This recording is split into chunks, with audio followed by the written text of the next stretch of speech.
ओर्ने पहिला जन्मिने ल्याउने नेपालगञ्ज ल्याउने बेला क्या उपचार गर्न आइसियुमा हाल्न लग्यो होइन नेपालगञ्ज हेलो काफल खाने न हेरौ न यहाँ ए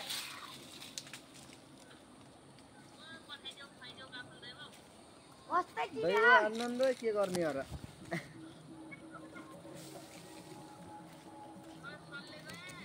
आइजानु भयो यहाँ आया हौँ हामी पनि काफल खान यता टिप्न रुख त्यहाँ जरा वरिपरि गयो भने म कानमा हान्नेछु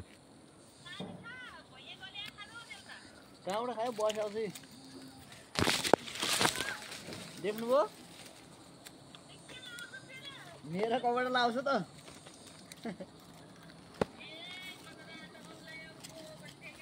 ऊ दिपक आमा उहाँ मेरो सुराल भोटी लाउँछ ऊ पारि छुटछुटै रुख अघि चढ्या यो कसले चेतनले मेरो सुराल लाउँछ या होइन त एउटा स्यानो थियो त्यही लाउँछ छोरो ठुलो भयो क्या अब बस्याउँछ एउटा हाँगा फालिदिन्छु र खान्छ कोही बेला म त अगाडि मामा अब खान्न भन्छ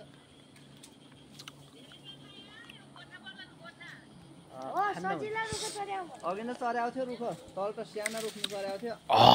भ्लगिङ फ्रम पाकेको छ न अहिले त अब 1-2 दिन त होला पाक्ने कस्तो गाँठे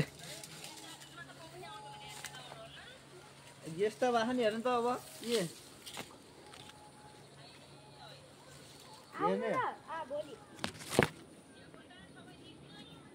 त्यही त अब त सकिने बेला पनि हुन लाग्यो क्या आउनु होला त्यही पनि हैजाला नि त अलिअलि खाने त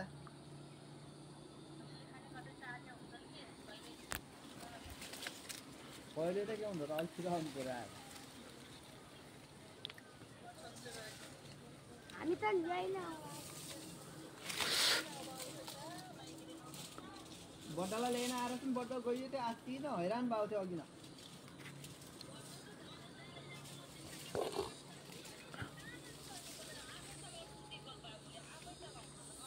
आफै चलाइने आएर दिपक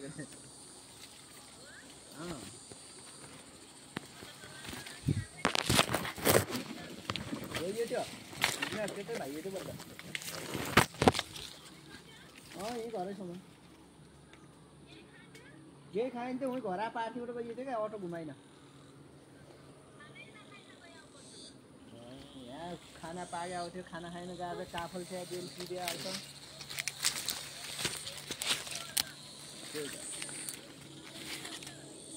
छिटो जाने छिटो फोन आइदियो भन्थ्यो गइयो त्यो यसलाई भन्छन् काफल केटा हो दाइको एरियामा सिधै कोरी एरियामा पुगिसक्यो काफलको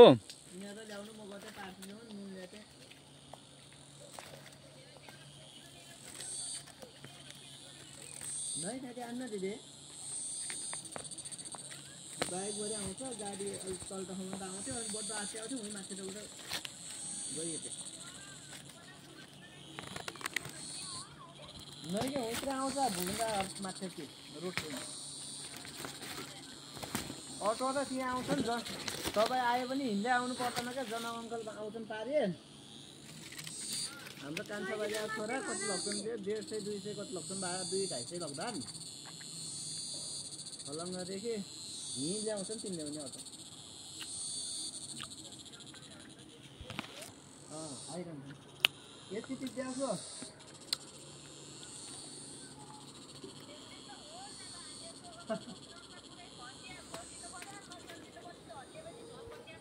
के गर्ने हो त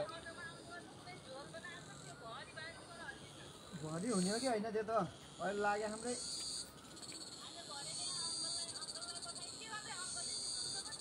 बुवा त काम हो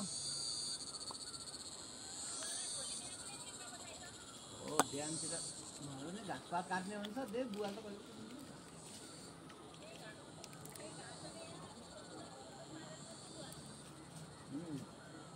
काम दाना अब त चुलाउने काम लाग्नु होला